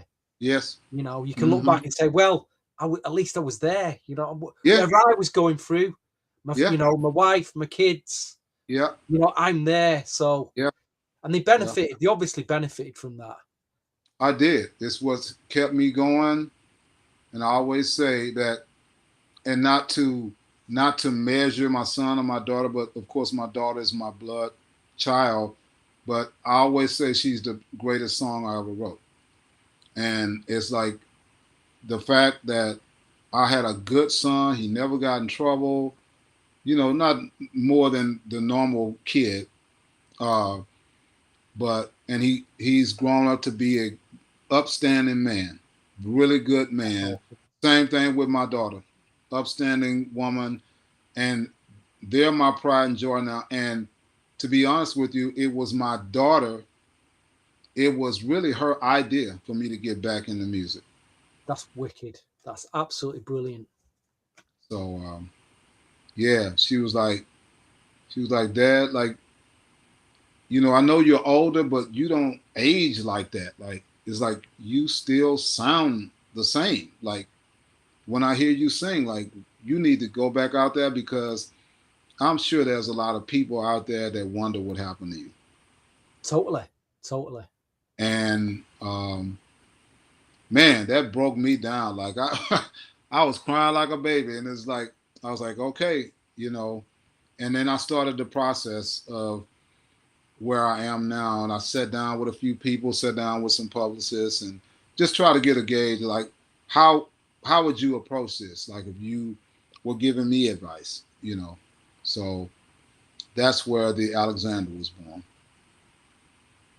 I mean, again, considering what he's going through at the time, he still managed to put a video out in the mold of Yes, Bobby Brown, My Prerogative, Johnny Gill, Ruby the absolutely, Light. You know, Give Me absolutely. the Keys video drop. You're on stage. That's, Yes, you know, another big New Jack Swing moment. You know, I know yes, it it's was. not important after what you just told me there. It ain't in the grand scheme of things now. It ain't that important, but you Yeah, still did it. You know, you still are I out did, there. man. I was able to pull that off, and actually got some good acclaim from "Give Me the Keys." I mean, a lot of people were upset that I added some of the "I Promise" songs on the "Give Me the Keys" album, but that just shows you like where I was at. Like, I wasn't even writing that much. Listen, when I first heard When You Do What You Do, when that record, I lost my mind when I heard that. Again, New Jack Wow. Swing, we're losing our minds hearing that. And you're going, oh, just my head's. It's amazing hearing this story from you because we just Yeah, wouldn't have known. We just didn't have a clue back then, you know. yeah, yeah. Yeah, it's been a ride, man. It's been a journey. Yeah. Jeez. I don't know how much you want to go into the 90s because, again, you were still on an indie route. I mean, I'll quickly just jump to this Ooh wee. because this actually has one of my all-time favorite tracks of yours on it. Wow. It's a track called Rebound. Oh my goodness. Gee, the bass line, that moog, boom, boom, boom, Yeah. boom, boom, boom, Yeah. and you know, you're always great at telling Wow. a story. You know, as a songwriter, you know how to tell a story in a track, and you're talking about a rebound in that. I mean, was there something going on there in that track, or Okay. is that from personal experience? Oh man. Okay. So the rebound track is it okay, so it's kind of half true, half not true, like half part of my story and half not, like so that I wouldn't make it so personal, right? But my wife, she had been married before, right? Okay. And when I met her, she was getting a divorce, and when we were talking, you know, I told her, I said, "Listen, I don't have any money. I'm just gonna tell you up front. I don't have any money, so I don't know."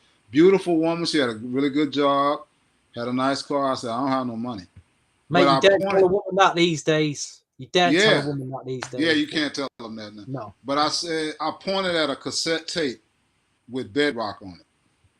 I said, this tape right here is going to change my life, though. But I don't expect for you to hang around for that. And so as we were going, you know, whatever, and Bedrock hadn't come out yet, and then she dumped me, right? Wow. She dumped me, and then I kept moving. It wasn't devastating to me or nothing like that because you have to understand, man, like, and you know this, being an artist or being any type of musician, you have the pick of the litter in terms of beautiful women and all that kind of stuff. Like they're there. Like that's you don't have to worry about that. So I wasn't concerned, and but we ended up getting back together or whatever. And um, so I kind of took a little bit from that because in my head, I was feeling like I'm a rebound from her previous Oh, marriage.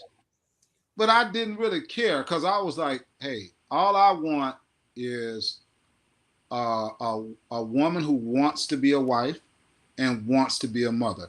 Let me know if you have other aspirations in your life, like being an actress, because she was very beautiful, being an actress, getting in the business. She was like, I don't want no parts of none of that. I love being a mother, and I want to just be a wife and a mother. So I was like, but I knew in my head it was like, you know, this is kind of part she liked me, and another part of it is a rebound, trying to fix, you know, what was broken in her heart. So that's kind of what spawned that record, I you mean, know. that's possibly one of the most hard hitting records you've done. And it's hard that I mean, and it, you know, it's that bass line as well. How you come up with that bass line, that moog, that Man, I have no idea. You know, my music influences are so like broad. Like I mentioned the obvious Stevie, Earth, Wind and Fire, Michael Mhm. Jackson, the Jackson 5, James Brown, that kind of stuff. But there's another side of me that when I was a kid growing up, all I listened to was symphonic music and symphonies. I would listen to rock music and stuff like that. So I had so many layers of influences in my music. Well, you understand you understand the importance of a groove in a record. Yeah, I think that again, figured that out that's early. lost now. I just feel it's lost in a lot of music. Yeah, Where's the groove gone? yeah, yeah. Well, you know it's gonna actually get worse because of making records with Suno and stuff like that. And I don't knock anybody that's doing that. Do you? If you want to find a way to get in the business and that's your path, then go ahead, be my guest. But I also feel like radio stations and uh, sites like yours are so important to keep the authenticity of music alive. So, whereas I know the world's changing, I still feel like there are millions of even young people who have old souls, and they like right now they'll listen to like 70s artists or 80s artists. Like we have to find a way to keep the music, the authentic music alive. Yep. Totally. Yep. I think as well, again in the 90s, I'll just highlight another record that was again got a lot of traction in the UK. It was a single, "You Should Be With Me." Oh boy. Towards the late 90s. Oof. You Should Be With Me. So I don't even know what made me do that record, but I can't remember now. But in my hometown, I did get some action on that record. Like a few stations did play that record, and I love that song. Yeah, I love that record It as did well. get licensed as well on like a UK soul compilation. Yeah. Do you know? You must know Richard Searling, a DJ, because he played a lot of your music in the 90s. Does that ring any bells? It's not ringing a bell to me. Would love to meet him. Yeah, he was a big soul DJ over here. Played a lot of your music. Yeah. Oh These wow. guys, Groove You. Ah. You worked with Groove You. Yes. This album didn't do much, but again, for soul R&B collectors, New Jack. So this is some great stuff on this album. I'll tell you a quick story about that. That was during the time of Give Me the Keys. So I had those guys and I was training them kind of like, the whole New Edition story. Like Yeah. 5-6 hours of practice every day choreography, vocal. Two of the guys weren't even singers when I put them in the group. Had them going through little vocal lessons and boom, boom, boom. Built them up, and then somebody with some more money came along, and also one of the guys that I considered a friend kind of double backed on me with this person, right? And they ended up stealing the group from me, right? So whereas my name is on that record, and I did write Tender Love. I think I wrote one or two other songs on it as well. Yeah, it's 3 tracks you did. Yeah. On the album. They went with this guy, and then they got a deal with Atlantic, and that it didn't last. Like they didn't even really get through. I think they got through working on the album and all that, and at the end something went wrong there. I don't know all the details with that, but then that same guy came back to me and said, "Hey, the guys really want those songs you were working on with them. They want those on the album." I didn't have any hard feelings. I was like, "Sure, let's go ahead." And so it wasn't a single or nothing, but I'm gonna tell you, I feel like Tender Love should have been the single. Like, Great track. It's a great track. uh, because everyone that I let hear that song loved it. So yeah, yeah. And I don't You think know. about that period from about 93 till about 96, that R&B period where there was a lot of male vocal groups, R&B group. It's a special period again that didn't sell a lot. Yeah, I don't know, a lot of major labels bailed out of R&B groups after that, but yeah, for a lot of it's a special time, that I think very underrated time. yeah, yeah. It did a lot of. That's when the shift started to go to the solo artists Mm-hmm. from around 95, somewhere in that area. Closer to the 2000s, the groups were starting to fade away a little bit. But yeah, I mean, I've had my hands in a lot of stuff. I've worked on a few things in my life, in my How did career. you negate then, say, and again, I'm moving forward here, I just out, because obviously you did have an album out in the late 90s. We're getting into the 2000s. Yeah, Things have changed so much. You know, yeah, major labels between the late 90s, early 2000s, they were fusing R&B and pop, and they were throwing a lot of money at it. We got the big Jiggy era. We got yeah, a lot of fusion of pop R&B, and then suddenly it just exploded. It yeah, just went. They bailed yeah, out of it. How did you negate then musically?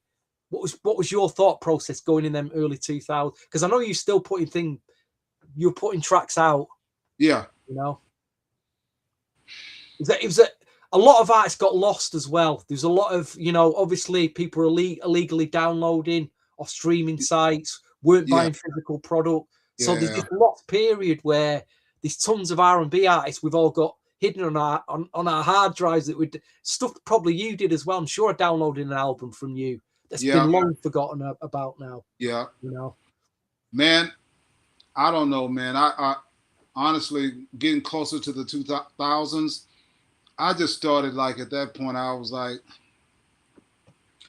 I'm just gonna put music out there, but I wasn't really paying attention to trends or anything like that at the time. I was hearing what was going on, but uh, I wasn't really like dead center focus like I was yeah, in yeah, yeah. early in my career. Yeah, it still was, a family thing, So, um, How was you then? I'm just thinking, how was you making money? Because obviously you'd come out of a dark period. I don't know if you were still in it. How was you making money by then? Had you gone into other kind of jobs?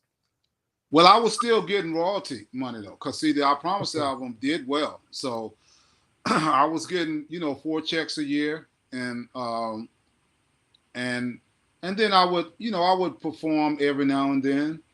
Like I said, I went over to Japan for a while. I spent 3 months over there. They paid me top dollar because of my music, and it had been out and been successful. So yeah, I mean, the royalties is what kept me going. Yeah. Hmm. I mean, the last couple of years now, you've been busy putting tracks out. Oh yeah. So where did this comeback start then?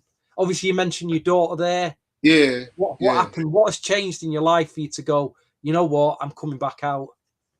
That changed everything for me. For her to Wow. say that to me, it's like it was the way she said it. It wasn't so much what she said; it was how she said it. It was like she was like, "You sacrificed everything for us." Like, I don't know what that feels like to know that you're right there, and all you got to do is walk through one or two more doors, and then you're probably listed as like, in the top echelon of R&B artists. Like, you'd probably be right there with the Bobby Browns and the other artists that are out there, because you were not a one trick pony. It's like you're an instrumentalist. Like, you can play, you can write, you can sing, you can. So she was like, your sacrifice means everything to us, but it's time for you to be selfish a little bit. Like, go back out there and don't worry about the charts. Don't worry about any of that. Just write your music and put it out there. Someone's going to care. And I was like, wow. Because there was a period there that I didn't even touch a piano for like 3 years. It's a long time. That is a long That's a time. long time when you play an instrument. And some of that speed and uh, stuff like that, improvisation, I still haven't got all the way back to that yet. Because when you leave that, it's like it's not good. But yeah, the depression was real, and it was real from all those years. Wow, that's a long time. All those a long, long, long time, long time. Yep. I mean, they've changed musically. The landscape has changed so much. I mean, I was saying to a friend the other day, sometimes I look back to that period we've been talking about, like it was there 5 minutes ago, and other times Mm, I think it feels like a lifetime away. It feels so far, and I think to myself, did it really happen? Because it's changed that much. Because yeah. artists now, I don't know how you feel. Artists now, not only have you got to be an artist, you got to be you got to be big on some sort of social media star True. to get the audience and the Just tracks. to get the audience. Yeah. Yeah, you got to do all that work as well. The thing I'm most proud about is the fact that, and this is no diss to artists now, but when I was coming up, that again, that was no social media. So you either had to be good or you were not gonna get any action. It was one or the other. Like you may have one or two things that may slip in there that wasn't, good, but in order to get on the radio, you had to be on a label. You were not, unless you had like some kind of underground record that went crazy, you had to be on a label. And it was so much harder because there was only like 21, 22 spots on rotation because the heavy rotation records are taking up most of the space. You might get one spin, two spins here or there. And that's what makes me appreciate what I did, knowing how hard it was to get 3 songs in the top 40. And I tell people all the time, the reason you hear that phrase top 40, it signifies success. Because when you hear about people, oh, they play top 40, they play top 40. Well, they're playing the top echelon of music that's out. So if you ever make top 40, to me, it signifies that you have been successful. So to get songs that are up in the 20s and even higher, in some other countries, it's amazing. So now the way I'm approaching the music is the same way I did when I was doing the I Promise album. I think that's why it reflects a little better sound from me, but not so much where it's old school or dated or me trying to sound young. I'm not into that. Like, I'm just doing my music, man. And it's reflecting like some of the things I feel and some things that other people go through or whatever. So I'm dibbling and dabbling in a few things. I do a little production here and there. I manage a horn section. They're the most famous horn section in the world, called Regiment Horns. Kevin Williams, Sean Eric, and Leon Silva. Those 3 guys are in Regiment Horns. They tour with Justin Timberlake. They're Justin's horn section. And they work with everybody from CeeLo to Bruno Mars, you name it. So I manage them, and that's it. I don't manage anyone else. I just work with them. And then I'm doing my own stuff as well. Wow. I mean, you were talking about your sound there. You've put this cover version of the Force MDs out, which does, hark back to the 80s, but it's still got a today's vibe. It's still got the traps thing. Right. I can hear today's. So you're still staying in the groove, really, with what's going on now, to a certain extent, Yep. I'm keeping I'm using the elements that are here, that are now, to keep things fresh. When I approached Tender Love, I was like, I'm such a big fan of Jam and Lewis. It's like I want to make sure that I don't butcher this, you know. So I really took my time in the production, and I said, how can I put my spin on this, but not take it away from the record that it is? And that's what I came up with. So, I mean, what I will say is this, and this is me being on radio and playing new music as it's coming out. I have watched, I hate to say it, but the old, the more mature independent soul artists, that pond is getting smaller and smaller. Oh yeah. Audience-wise. It's getting tougher and tougher. It's almost like the people are playing it are on internet radio. I'm thinking of opportunities for you to get your music heard out there. And I'm thinking about what you've done in the past. And again, I'm going to mention that Glass album because I do know, I don't want artists to be on Spotify anymore. They're making no money on Spotify with them streams. I'd rather them just like press up 500 records and make some money back from them sales. Right. What I was saying about that Glass thing you did back then. Yes. This boogie, it ain't going away. There's a little very collectible. I think you could do something like that with them, get them boogie sounds back out again with your songwriting, your voice, get a record out there. And I think you're going to make nothing on streaming. Nothing. So you need to get, make something back because you do want to make something back from this. To your point, one of my plans was so I have an album coming out in September. It's going to come out in September. September 18th is the date. After this album that I'm releasing this year, sometime toward the end of next year, what I wanted to do is I wanted to create like a box set of all the stuff that I've done and just put it in a box set so that my core fans or people that love what I did in the 90s or whatever, and they can get all of that stuff. I'm going to remaster everything and put all of that in a box set. So you could get amazing. The Glass album, you can get I Promise, you can get all of the stuff. Give Me the Keys, and even some of the albums that people haven't heard of, music that I've released.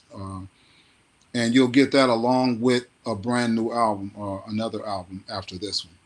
So you definitely got a new album coming then. It's called Without Further Ado. You're the first one to talk about this. So Without Further Ado is going to come out September 18th. And it's going to have a mixture of a lot of different things in there. That's great timing. That's a day after my birthday. Great timing, that. Oh, wow. Yeah. It's the day before my daughter's birthday. So I'm going to release that. And, man, I'm so excited. I originally was going to release it in July. But more and more ideas started coming, and I was like, well, I need to just keep the door open. Let me push it back a little bit. Well, don't do a Chris Brown. Don't give us 27 tracks. 10 tracks. We can't cope with that many tracks. 10 tracks, maybe if we get 10 bomb strong track, we're happy. That's it. Okay, you got it. And whatever don't make this album. But then again, who am I? Who am I to even say this? No. You're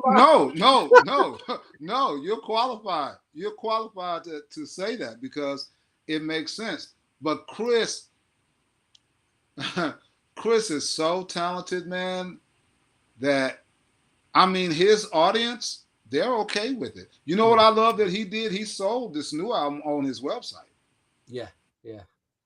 I've been saying this. I'm like, I don't understand. If you got a real platform, I had to start all over again. I have some Mikki Bleu fans out there, whatever, but not like some of these guys.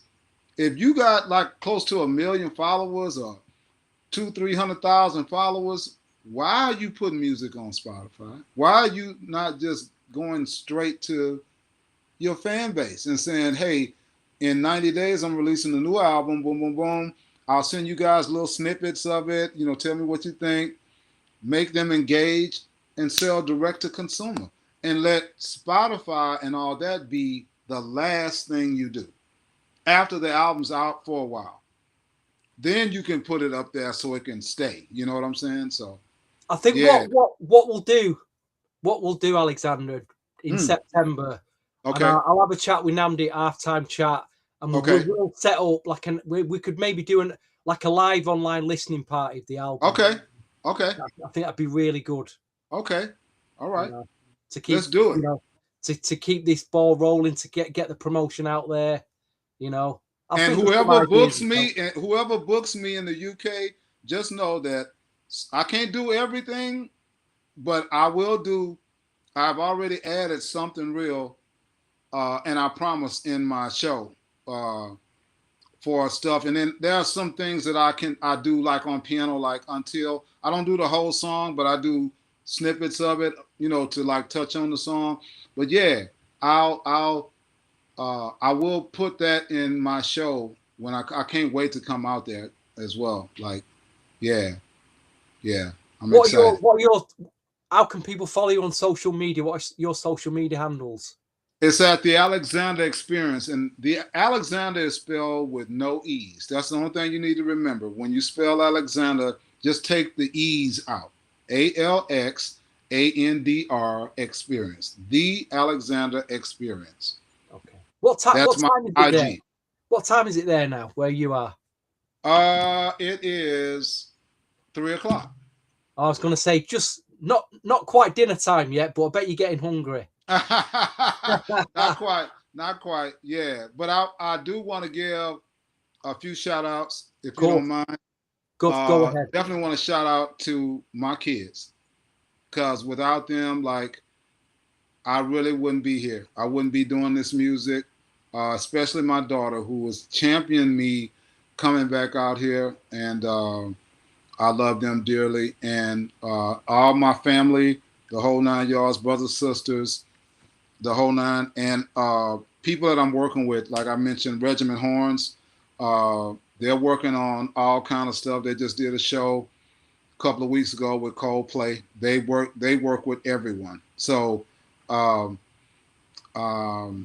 let's see who else. My boy WR, who's like, he's not in the business with me, but he's just a friend. You know how you can just have a friend like that you can talk about anything to? Like, yeah, he's just my guy, right? Like,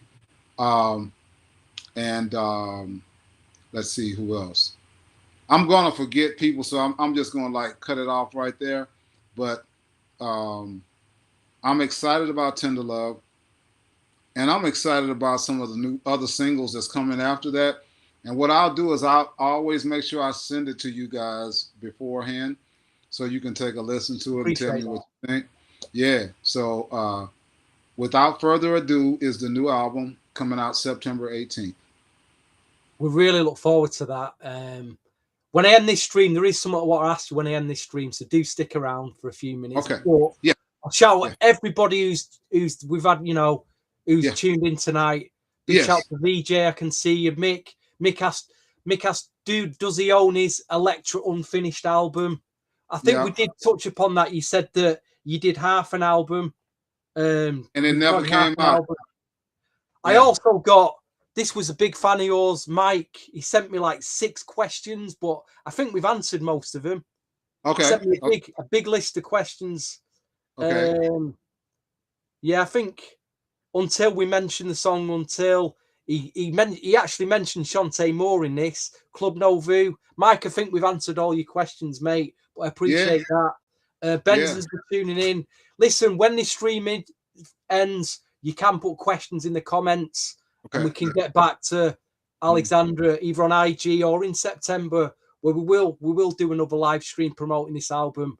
But Alexandr, from the bottom of my heart, my friend, I really appreciate you telling us this. Is there anything that you wanted to, anything in this story you've missed out that you want to tell us, or do you think we've gone through the majority of it? Man, I have so much, but I think surface level, that's probably it. I also want to shout out to Mucci Alfonso as well. Shout out to Mucci out there in the UK.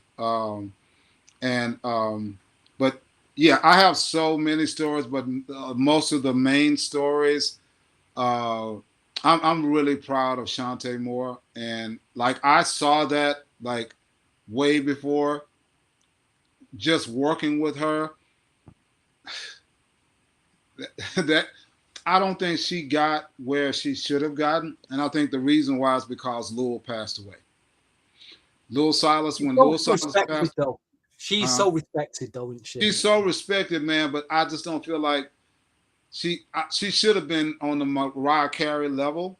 I feel like that, but listen, uh, when she would do takes, I think it was only one song she kind of struggled with a little bit, but for the most part, she just going there like bam, bam, bam, like nothing. Never heard the song before in her life. She added a lot to my record, and there's some other people that were there and involved as well, but yeah, I've worked with Val Watson from Wow. Club Nouveau. Matter of fact, on the song Unpack, Mm-hmm. that's Val singing on that song. Love her. She's a sweet spirit. And but I think we covered mostly everything. I'm just thinking how long we've we've done good 2.5 hours here. Wow. So there you That's go. crazy. Wow. And Man. and I skipped a lot of the 90s there. There's more in the 90s I would have asked. Yeah. Oh yeah.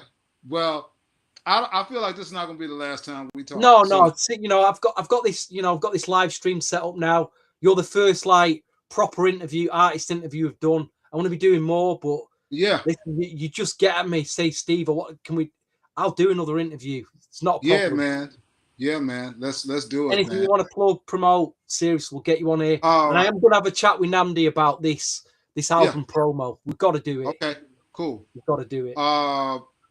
Tender Love, the iconic ballad Go from and stream Force Tender MD. Love, everybody. Go and stream. Please go stream it and download it too, man, Yeah. because the streaming is cool, but the downloads is what help the artist, like big time. And not only that, call your local radio stations. Like if you dig the record, if you feel like it's a record that deserves real airplay as well, like call and request it. Like it's not gonna hurt anything. Just call the request line and request it. These things like help us get attention from hardline radio stations as well. Um, um, but yeah, Tender Love, and I can't. Okay, I'm gonna go ahead and say it. The next single, since I'm on your show, the next single is called "That's My Baby Right There." So you heard it first here with Stevie. So "That's My Baby Right There" is gonna come out. I'm gonna say probably in the next 4 to 5 weeks, something like that. But you'll get it soon, so you'll be able to hear uh, what And it like I sounds. say, when you drop this album in September, maybe consider, if you've got the budget for it, doing a vinyl of it, just so I can buy I 400. am 100%.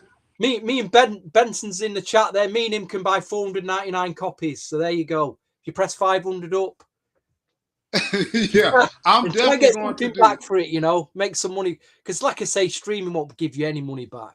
If you get a vinyl out 500 press, at least you'll get something back for it. Yeah, Sell it on yeah, a website or something. Maybe consider that. right. Absolutely. I was speaking to um,